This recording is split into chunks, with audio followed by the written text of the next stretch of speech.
Good morning, ladies and gentlemen. It's 9 o'clock here in London and 10 o'clock in Hamburg, Germany, where, if you're anything like me, you wish you were this morning. But of course, we have a virtual session today, and my very grateful thoughts to the fantastic production team who are putting all this together.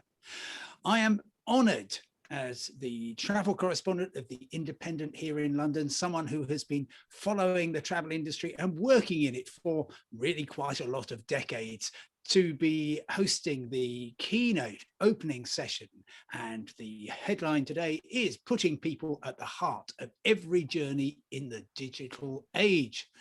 What an 18 months it has been for all of us, of course. And digital interfacing has rapidly become the default way of doing business. We all seek to avoid touching surfaces, keep our distance from each other.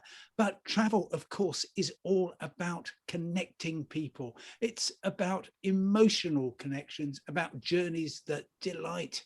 So what is this going to look like for air travel and the in-flight experience as the recovery begins? Interesting to note that in, I think, 2.5 hours time, we will be getting from Boeing in Seattle their update, their market outlook for the next 10 or 20 years. And my understanding is that they are going to be very optimistic about a rapid bounce back for international travel.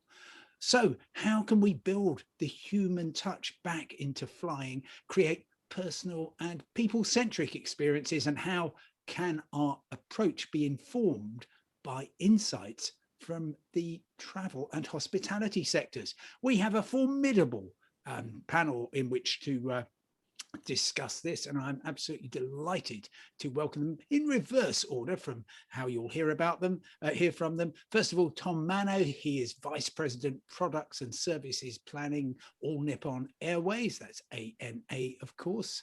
Luc Gesvres, Senior Vice President, Guest Experience, Loyalty and Partnership at Accor Life and Accor Life Limitless. That's for Accor Hotels Group.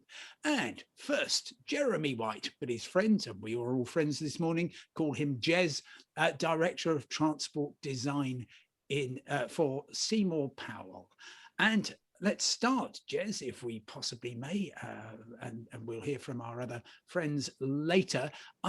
Give us your take on where travel should be going from somebody who has spent their professional life absolutely at the cutting edge of understanding human needs in transport. Thanks, Simon, and great to join this talk. I think it's quite complicated, really, when we think about air travel. There are a number of things I think will be interesting for us to talk about today. 3 key points I think that I think we should talk about. I think the first one is really understanding, or what I'm calling, virtual versus in real life. And you've talked a little bit about this in your opening statement about us being in Hamburg rather than being on this online portal. And that's a great example of that. But I think it's really about trying to understand the threat, I guess, to business travel in particular from the advancements of virtual meetings and the changes that have happened over the 18 months and business community's adoption of these technologies over that period of time. And I'm not really just talking about, Zoom or Teams. I think probably there's lots of people who are fed up with being constantly on these online portals, although they will play a part and have an effect on how people travel in the future. What I'm talking about is the sort of inevitable rise of, virtual reality and augmented reality meetings and the platforms. You only have to see the big tech giants and their movements in this space. And if you consider, for example, the amount of time it takes to develop a new business class seat, in that period of time, the world of virtual presence in VR and AR will have changed beyond our current comprehension. It will have advanced in leaps and bounds. We won't recognize it from the technology, both software and hardware, that we have today in that period of time. Very short period of time that will advance in crazy ways. And with these tools, with these new sort of virtual tools where, meeting in real life will be simulated in such a way that the need to travel for work will continue to be significantly reduced. But really it's about understanding those threats, understanding, how these threats from these new technological developments will also unlock and allow us to understand the opportunities for travel. And of course, there will be many good reasons to travel for business. The idea, of course, that some meetings should be held face to face. There's nothing like shaking somebody's hand, having looking eye to eye, having those sort of very personal interpersonal interactions or exchanges that are sort of critical to building relationships. You mentioned it earlier, right? We all wish we were back in Hamburg, because relationships aren't built in, the presentations. They're built in the conversations afterwards, aren't they? And before and after meetings, and they are at the networking parties and the after parties and things like that. That's where relationships are built. And travel companies and airlines are going to really need to sort of amplify those reasons for traveling and sort of model their products and services around, the really critical reasons for people to travel and encourage them to travel for those sort of very interpersonal relationships. So I think that's one point that I think I'd love to hear Tom and Luke's opinion on, and how they're sort of aligning their businesses to sort of, align themselves against this sort of potential threat from technology ways of traveling and meeting. The second point I think would be interesting to talk about is the rise of the half tourist. And people have been talking about, some of this for a long time, but the pandemic has been a catalyst to sort of accelerate some of these behaviors, I suppose. So, to sort of explain what that is, sort of working from home has become kind of work from anywhere.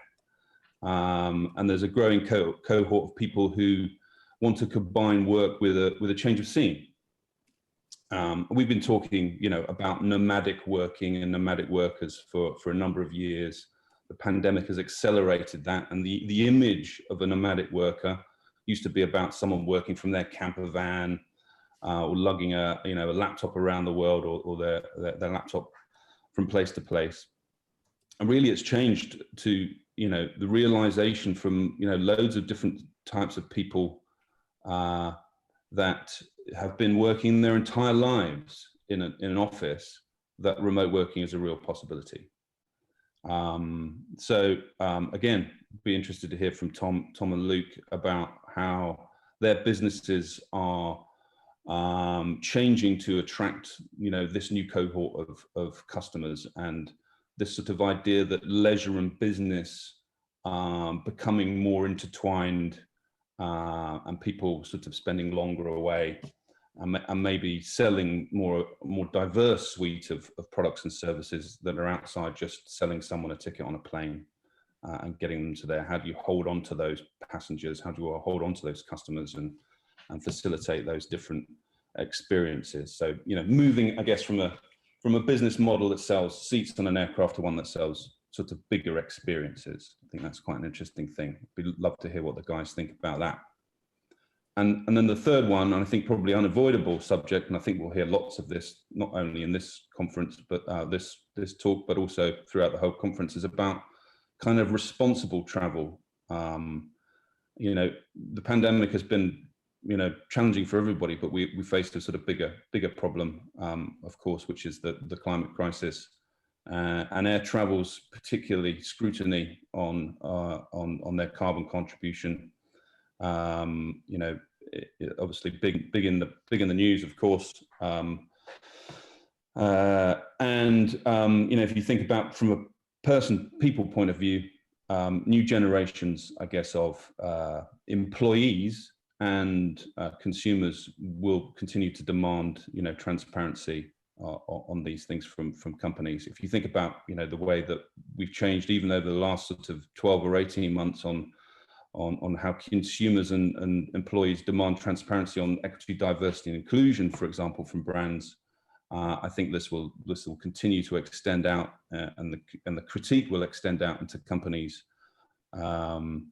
sustainability development values, with people becoming more considerate about, and discerning, I suppose, about the intelligence and even the morality of the companies they work for and they choose to buy their goods and services from. So it'll be interesting to see how we can talk about and move, the sort of slightly negative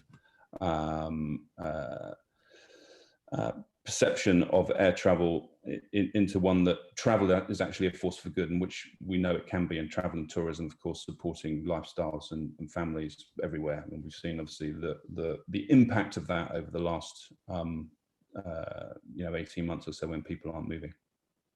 So they're the three things that I think would be interesting to talk about, Simon.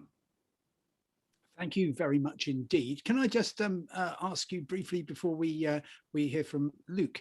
You talked there, you mentioned threat to business travel, threats from technological opportunities. These are, as you say, threats to the very existence, I guess, of air travel. But do you think that there are opportunities? Clearly, we're going to be hearing from Luke in just a moment about how Accor is unlocking opportunities. But I was interested, particularly with the half tourist, that surely is going to stimulate business. Yes, but I think the business class traveller won't return in the same way. I think that the products and services that we need to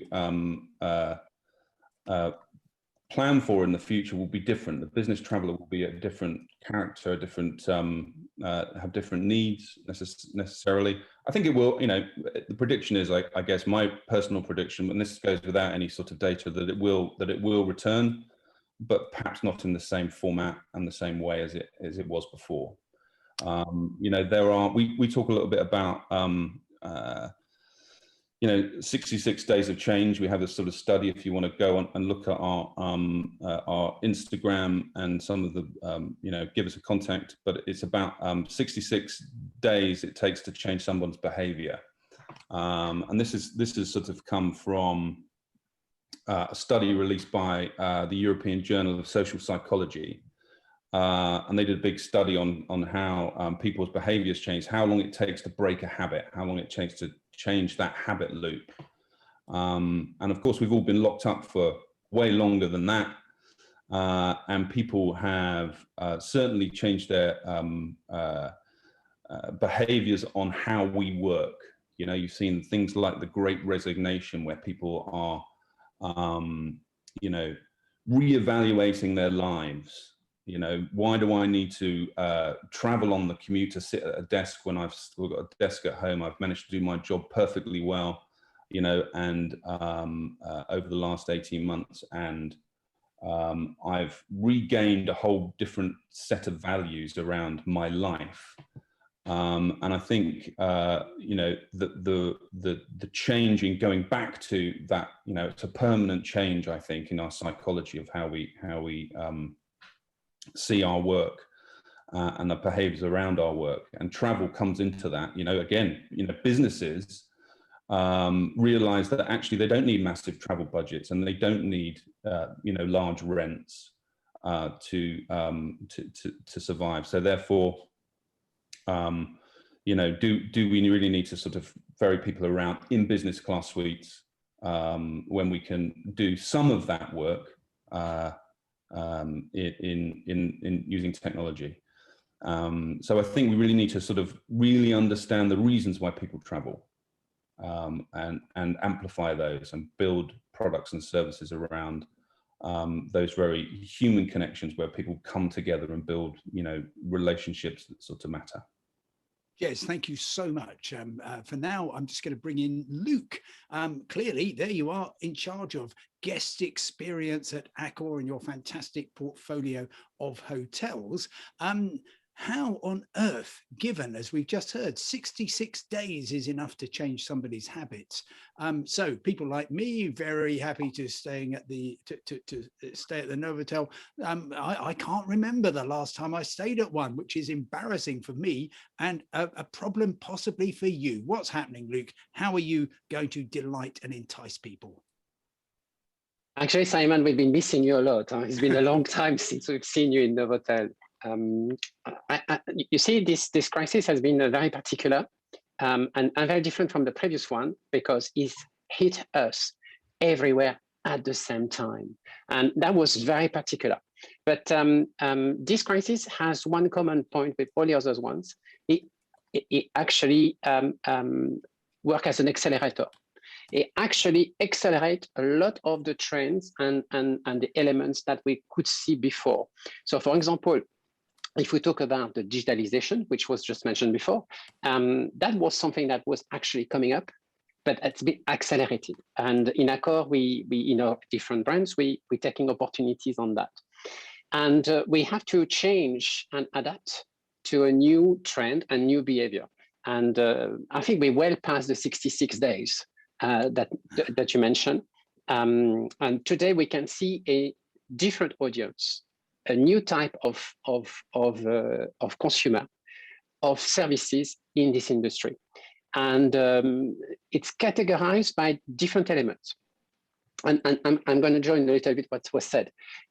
First of all the surveys that we've done, people are telling to us, ease my life. I need you to ease my life. That's point number one. Number two, my name is Luke. I exist. I am a human being. I want you to treat me as an individual. So it's sometimes a paradox because you have digitalization, which is very much a standardization of a process, and personalization at the same time. So for us, it's something that we've been working on already. You remember 10 or 15 years ago, the hotel industry was transactional. We had clean rooms, we had standard brands, and you bought a room and you stayed there, and that was it.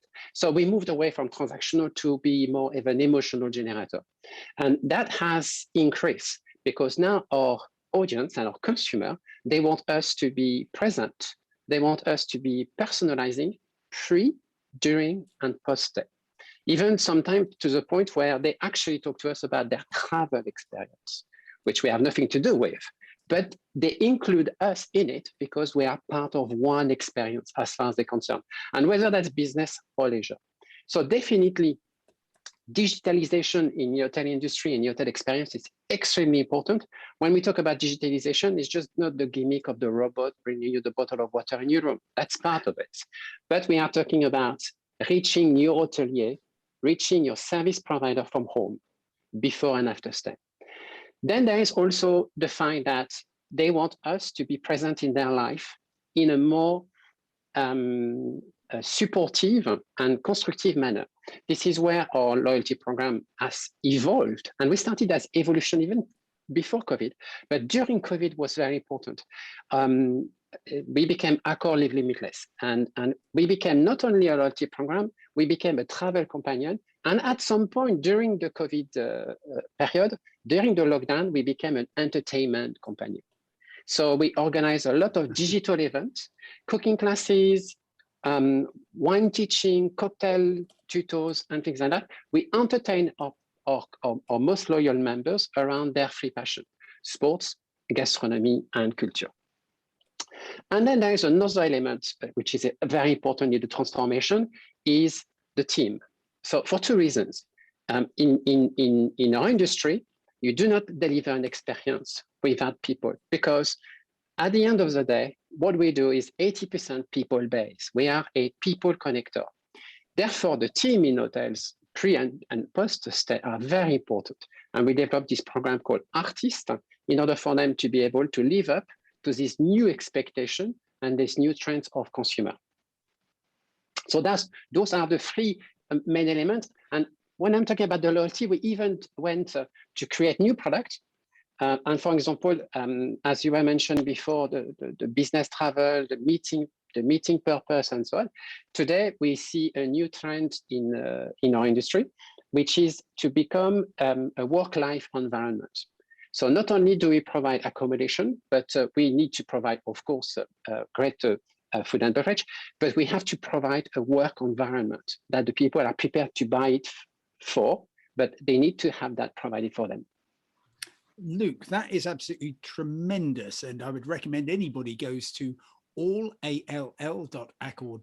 to see the fantastic, very human face of Accor. However, if I am your financial director, I'm hearing about personalization, I'm hearing about great guest experiences, and I'm thinking, hang on, this doesn't quite work for me. Accor clearly has developed fantastic business model for providing great comfort, great hospitality, and we kind of I hadn't built it into my my financial forecasts this this humanization. So how does that square? Are guests prepared to pay for this? Yeah, of course, they are prepared to pay for this. But in fact, you generate a return on investment through loyalty. Your top tier members generate most of the revenue. And those are actually the clients that saved us during COVID. The people who actually activated hotels and generated stays and generated business, most and foremost are the members and the loyal members. So it's an audience, it's really a public that we need to cherish and look after. Secondly, when we talk about digitalization, of course, the digitalization in Accor for us, it is an enabler. It is not a goal. We just want to digitalize in order to maximize. And we maximize two things when we do this. We maximize the time of check-in and check-out of the client. There will be no more like pre-COVID 30 or 25 minutes wait for your key, because all of this will be dematerialized. Therefore, we will have less people doing the welcome, but they will be doing just that. They will just be welcoming you and taking care of you. So there is a rationalization as well through digitalization, but we only use it in order to provide a better experience for the team, because they can deliver the welcome they want to, a rationalization for the owner, because then he has resources dedicated to what they have to do, and for the guests, because they have a better experience. Having said that, there is also another way of doing this, and is to develop additional businesses. And this is what we do through the loyalty.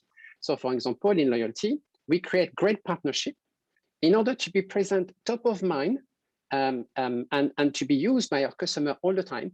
We develop a travel companion support. So for example, we will have very soon a co-branded credit card with Visa, and we will launch it in France, and it's launched in France, and we will launch it in Germany. But we'll develop also a whole lot of services available to members which are not resident in the hotel. So we actually develop services that they can use and benefit from in their loyalty program in their own cities. Mobility, F&B, entertainment, any kind of partnership we develop. Thank you very much indeed for that. Now, Tom, you have spent your working life devoted to ANA. You spent some time at Star Alliance as well.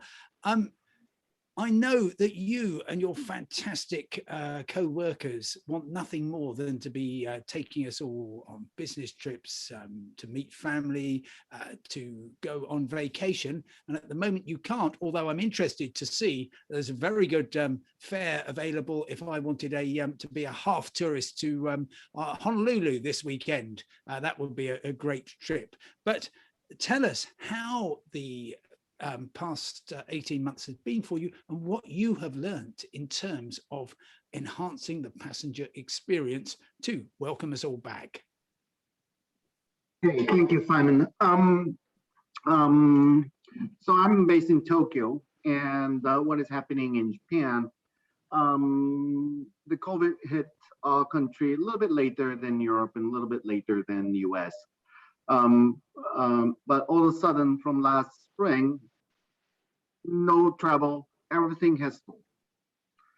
But as Luke has also mentioned, during even those period, our frequent travelers, like the hotel elites in Accor membership, they did continue to travel. The reason is very simple, because they need to travel. That's why they are frequent travelers. And the aircraft itself the load was less than 10% load. However, if you look into our lounges, yes, it's not as full as before, but it's not 10% use. It was like 30, 40% use, because those are the only customers who were traveling in that period last spring.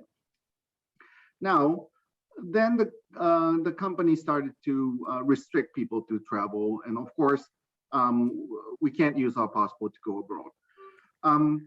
But if we look current demand, of course, ANA or the other, let's say the legacy carriers, have been focusing on the international business travel, frequent travelers. That's our core revenue, and those are the core members of our frequent travelers. Beside the business demand, there are two other segments when we split our customers. There's a leisure travel and what we call VFRs, visiting friends and relatives. Leisure traffic, of course, yes, Simon, you are always welcome to fly on our flight to Honolulu. But even Honolulu, last few months, there was big demand. What I hear in the domestic, US domestic market, everybody was rushing into Honolulu. But now Honolulu government all of a sudden say, please don't come right now. It's not time to come.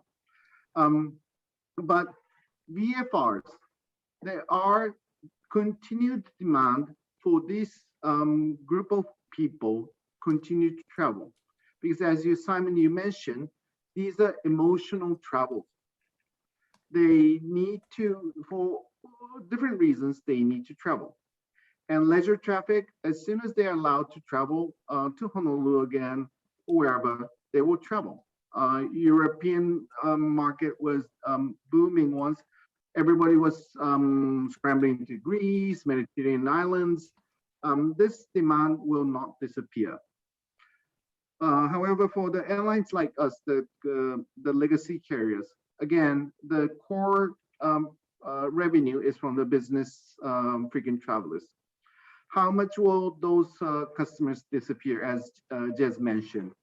We believe at least 30% from our studies, 30% will not come back.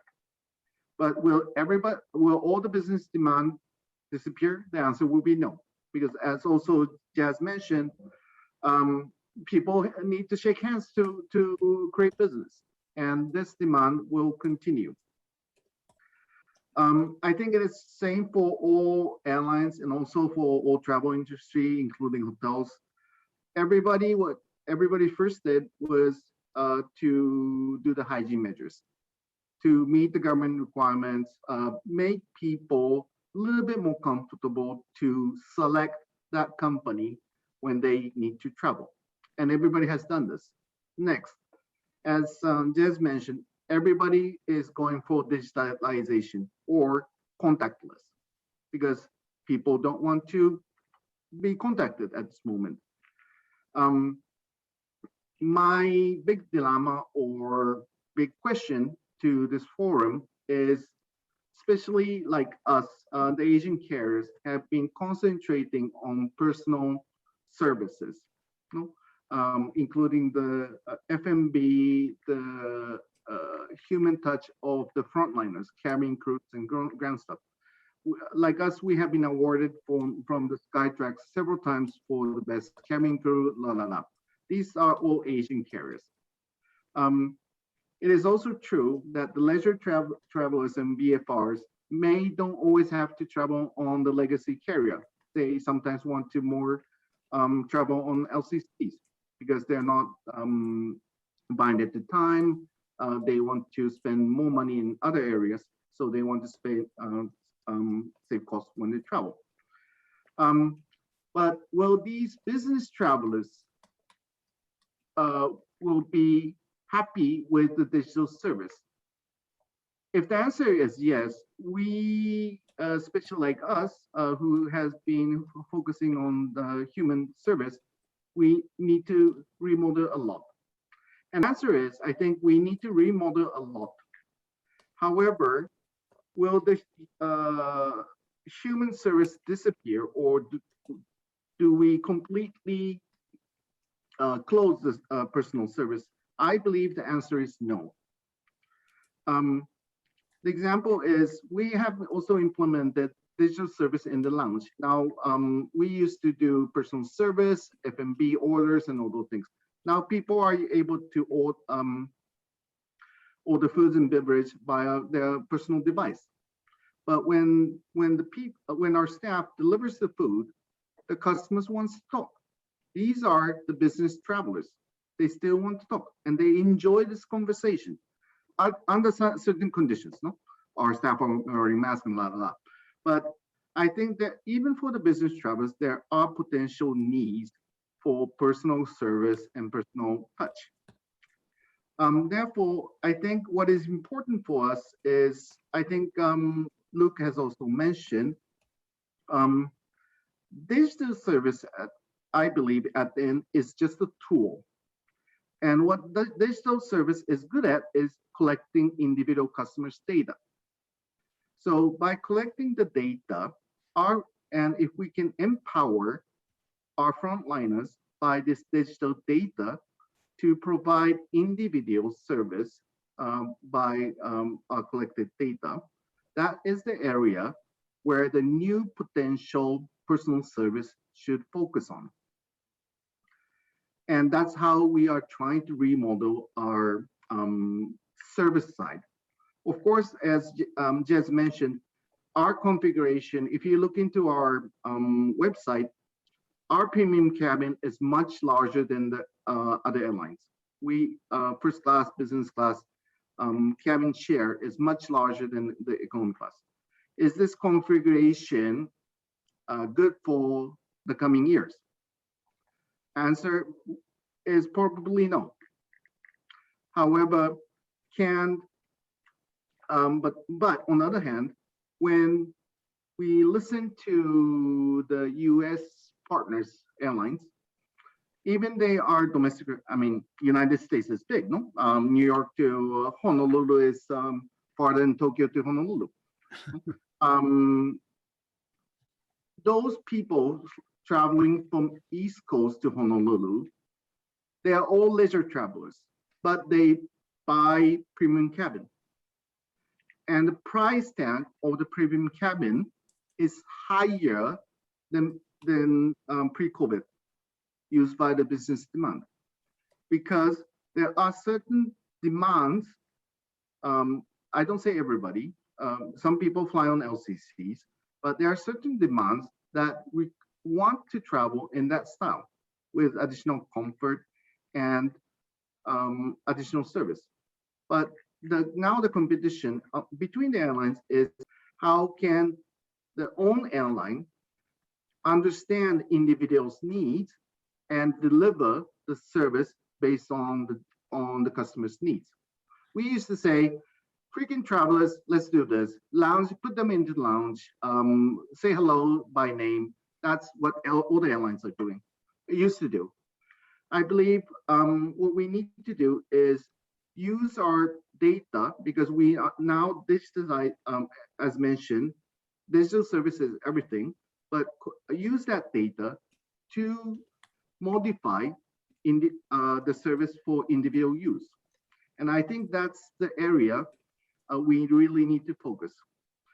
The other area, if I remember correctly, Jez mentioned sustainability, those areas. Yes, Asian countries are slower than Europe. But this current situation has also speed up the people at least in the Japanese market for the attention for sustainability. So more and more questions are coming for corporate deals for carbon neutral, carbon offsets. What is your plan? Do you have special fares for carbon offset? No?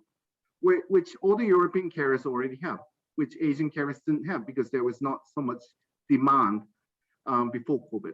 Now we need to make this happen, otherwise we won't have corporate deals. And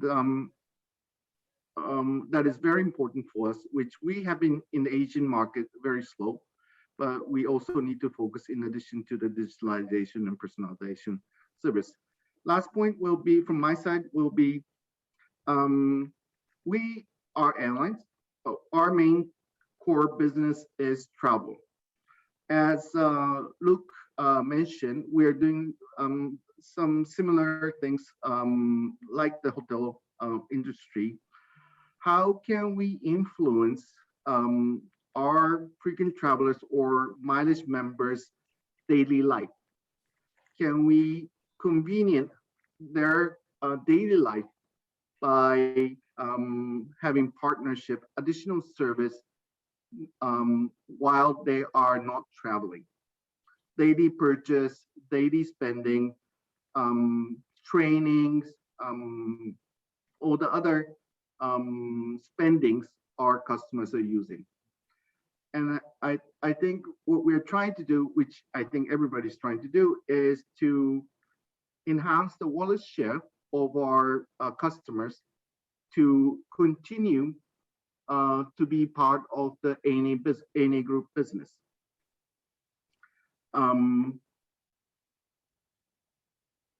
I think what we are also focusing is not focusing on today, but how can we continue our engagement through their lives? When they retire, the business travelers don't fly anymore, but their juniors fly. They fly with their families. Their grandsons do fly. How can we continue the relation with them? Those are the questions we are raising at this moment here in Tokyo. Thank you so much, Tom. And we've got questions coming in, and I'll come to as many of those as I possibly can. But I'm now imagining a conversation over a beer in Hamburg between you, Tom, and Jez, because Jez's company says, we design the future of travel to build better experiences for people across rail, road, air, and space, having done the interiors for Virgin Galactic, indeed. But Jez, if Tom comes to you and says, what are we going to do? Are you going to say what you actually need is a new flexible premium economy space? And if that is the case, what's it going to look like? That's a good question, Simon. I mean, I've been banging on about flexibility for probably 15 years. We came up with a concept, which was a sort of visionary concept, I suppose, at the time, called Morph, probably 10 or so years ago, which was about scalability between a high density economy cabin to a premium economy cabin. We've done sort of flexible seating. I think we, you know, if we fast forward to a future where we can sort of reinvent everything, then you'd imagine an aircraft that could be flexible enough to you know, accommodate, you know, different needs depending on the demand.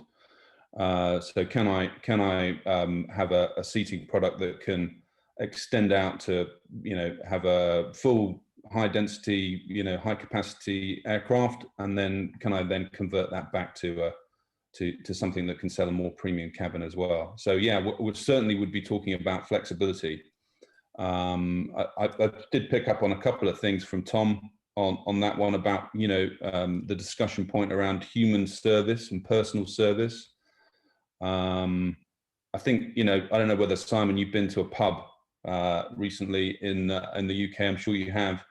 But one of the things that really winds me up that's happened from the, you know, as a result of the pandemic is, you know, scan the barcode on your table. Do you get that? It's like, yes, exactly, yeah. And then you've got to enter all your details, and then people are sort of, you know, every pub in the data knows my date of birth, and you know, then I have to go through a menu to pick a beer, when really I just want to talk to a human being. You know, I want to order from the bar. I want to have the conversation with the barman that I used to have, and the bit of banter that went with that exchange. You know, so I think, you know, and again, Luke talked about sort of, you know, using digital to remove those pain points to get your key quicker. That's great, right? If you can do that, that's fine. But don't remove the personal service from things, the human contact. And that's what that's how we've got to think in the future. So it's about experiences. It's about delivering. It's not just about the product and the seat that you're delivering. It's how you're delivering that service. So Tom's question, I think, is very clear. You've got to keep in that human contact. You've got to amplify again those reasons for people to travel, and that's about personal relationships and in human contact. They're the really things that we've seen a huge value to us as people, as humans. Missing our friends and relatives and not being able to contact them over the period of time, not being able to hug. All of those things have really sort of cemented why we, our human values, I suppose. Thank you, Jez. Yes, I'm wishing to restore human contact with the barman in my pub as well, because that is absolutely essential part of the service. Which guest beer should I be drinking? I don't want to be filling out forms. And Luke, if I may, when we were discussing just a week ago the session this morning, I was really struck by something you said, which was, everyone wants to be free of burdens. So how can the airlines learn from Accor about how you can help people with their burdens, apart from selling them some very nice beer in a Sofitel? Yes. Well, actually, I think the first thing to do is bring back a bit of humility in the way we do business and listen to clients. Because at the end of the day, very often in the process of welcoming a hotel, we were very much into an administrative role, asking you copy of your passport. And we were spending a lot of time, and we still do. The QR code at the pub is an example that Jez mentioned, but we spend a lot of time putting the customer into, you must do this for us in order for you to be able to spend your money with us. I think this is wrong. We absolutely need to make them feel happy about spending that money. So the burden is, they want, as I was saying before, they want us to ease their life. So first of all, is you need to identify those pain points, but they are not your operational pain points. They are their experiential pain points. I have mine when I'm taking an airline, when I'm taking a flight. I have mine when I use a hotel. I have mine when I go to a restaurant. So you need to listen to me and see what is a pain point for me and try to digitalize it, because I'm conscious that we need it. But if you can ease the way it's done to better spend your time interacting with me, that's the whole aim of our program of digitalization in Accor. We digitalize not in order to get rid of the task, and at the contrary, is to focus on the beautiful part of the welcome and the interaction with guests. But as I said, humility, listen to what they need, listen to what they want, because once again, the expectation of our clients has dramatically changed. So we have to restart the listening. It's very important. Thank you very much, Luke, for that. Tom, I trust I'm certainly writing all this down. It's fascinating stuff. But we heard from Luke the requirement there for hotels to get a certain amount of data for people. Of course, you will be better aware than any of us the extraordinary demands that have been placed on the airlines for administering the most complex series of travel restrictions that anybody has ever had. I used to travel quite a lot in the Soviet Union, and it was a complete joy compared with just traveling from London to Berlin today. Is there any way that ANA can help ease that burden of simply a great deal of complication? And on the same subject, are those travel restrictions really biting into discretionary travel, particularly for VFR and for leisure travel? A good question. If we know the answer, I think our numbers are much better than today. I don't think I have the answer. Certainly, the travel restriction cross-border, I believe all governments are doing their best to protect own country and own people. Because that's the priority for all the government people to do. And I'm not against this. However, when we But this situation will not all of a sudden disappear. How can the countries, the government at government level, align the necessary documents and policies for customers to travel trans-border? And there are a lot of initiatives, especially at IATA, where all the airlines belong to have standard digital, let's say, new kind of passport for people to travel, in addition to the old-fashioned passport we all carry. But there are still a lot of challenges because all the governments are different. They believe in different policies. That's the biggest challenge, which is difficult for one airline to do. We need to work with the government and through the airline community to make this happen. I'm not sure if I'm answering to your question, but that's how I. That is very good. And we've had a question come in specifically for you, Tom, which is, you mentioned that you believe that 30% of the business market will not be returning. How did you establish that figure? We run different scenarios, and we don't have the concrete answer that 30% will disappear, but our business case and work plans are prepared in case the 30% business traffic will not come back. We need to be more, how to say, careful spending all the costs and care about the revenue to be prepared without the 30% business demand. That's how we have done a lot of calculation, and I can speak for days about this, which I don't think I understand at the end, but that's our preparation on the ANA side. Thank you very much, Tom. A question, I guess, for you, Jez, and this is the real opportunity with COVID. It's obviously very good to see opportunities in any crisis. The real opportunity is the chance to shift the way decisions are made, i.e. having vision builders and bean counters, those financial directors, talking from the get-go. How do you see that working? Is it already happening, Jez? Are you having discussions about not just the wonderful vision that you have for passenger air transport, but also how that can actually bring a payback for the airlines?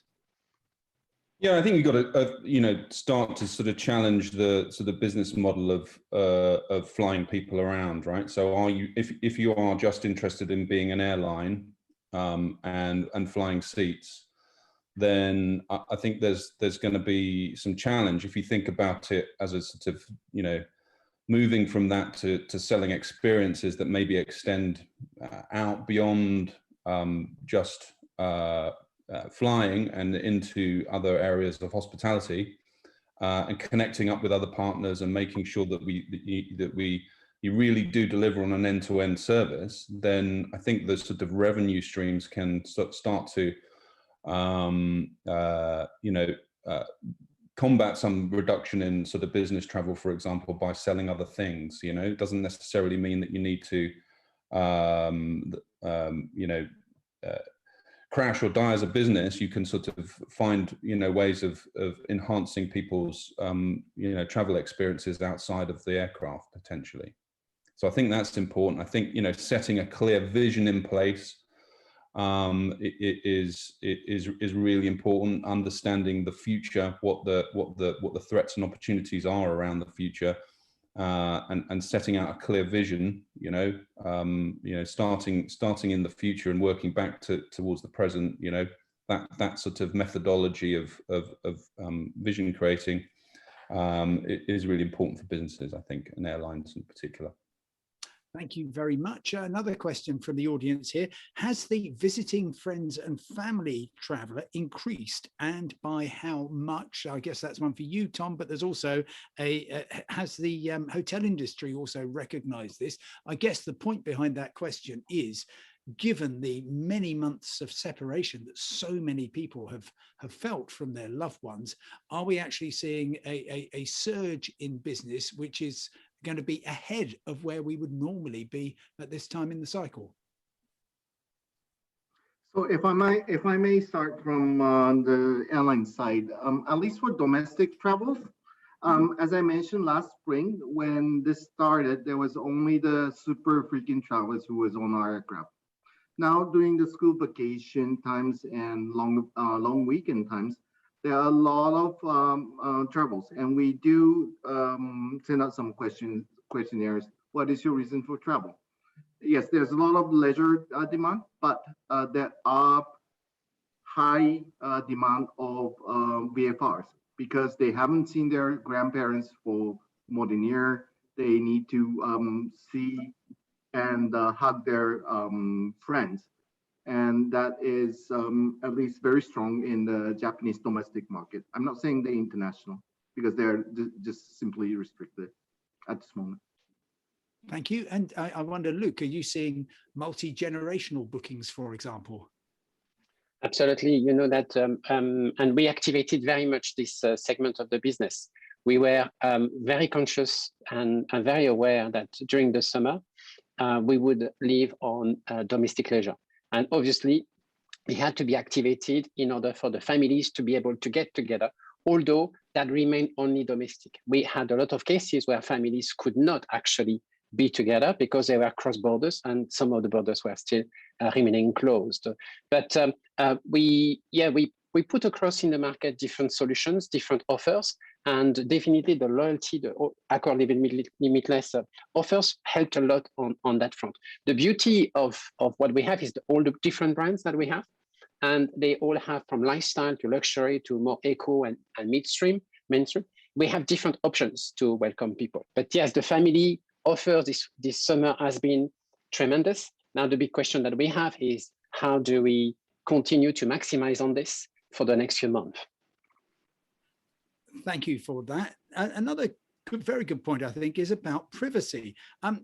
Luke, and indeed, Tom, I want you to know absolutely everything about me so that you can meet my needs. But on the other hand, I also want all my personal data to be private. And we've had a very good question here. How should we balance personal data and personalization with privacy? How far can personalization go without harming privacy or getting your customers uncomfortable with how much you know about them? Maybe Luke, would you like to start?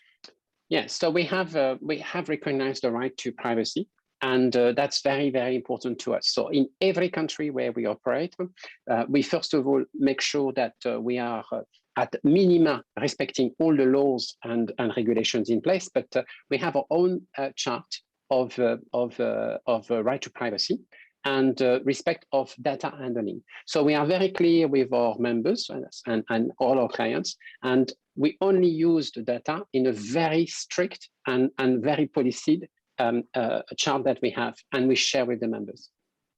Thank you for that. Tom, you have to work with privacy laws, which are very, very different in different parts of the world, European Union, United States, Japan, the rest of Asia. How do you cope with that? Basically, same as Luke mentioned. Luke is running international hotel chain. We of course definitely need to follow multiple countries' regulations, but basically where the customers are registered, that's a basic regulation. Is our customers are registering our members in the Japanese market, we need to fulfill the Japanese law. If the customers are fulfilling in registering the Europe market, we need to follow the EU laws. That's the basic. There are some exceptions, but I think that's the basic. And we, of course, need to get authorization from the customers. Do you allow us to use your data? And if the answer is no, we are not allowed. At least in the Japanese laws, we are not allowed to use the customer's data without their permission. And basically, that's same with the hotel industry, I think. Thank you very much indeed. One more question from the floor, and thank you so much, lovely audience, for your great questions. And this is quite tricky. So we've already heard, of course, forecasts of the change in the profile of travelers, but what about passenger behavior itself? What would you say will be the big difference in passenger behavior comparing pre and post pandemic. And if we may stay with you, Tom, just so are people behaving differently, or are they just waiting for things to be kind of back to normal? Good question. I think there are two types of people. I'm not sure if I know the correct English word for this. There are people who are willing to be on the front line to do new challenges. Those people are coming back to travel via air. And there are some group of people who are hesitating to travel and want to see more what's going to happen, and to be a little bit more conservative. So I think the behavior, it depends on the individuals, but they are basically, how we understand is two different group of people who are willing to challenge more and want continue to be more on the conservative side. But there are strong demand needs for people to, as you mentioned, Simon, go to Hawaii, meet their friends and relatives. There's big demand for that. Thank you. And Luke, yes, if I am not oversimplifying things here, you have to build a business that will cope for the fearless and the fearful. If I can sum up Tom's excellent response like that. Is that something you're doing at Accor? Yes, but it's quite interesting because for us, we have this segmentation of business and leisure guests, but very often they are the same, at different time of life, but they are the same people. And it's interesting to see how they are addressing the next stage of coming back to hotels, whether it's for personal or professional. And one key element of their request, and I'm asked to go to many business conferences for travel agents in the States and in Europe.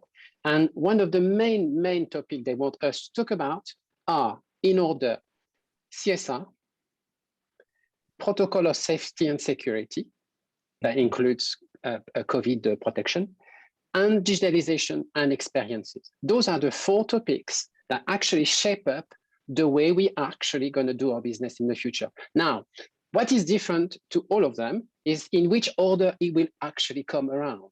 The safety, for example, measures, that comes as a base for everybody. If I was to give you a little scheme, the base of your pyramid would be the safety and protocol of the measures in hotels.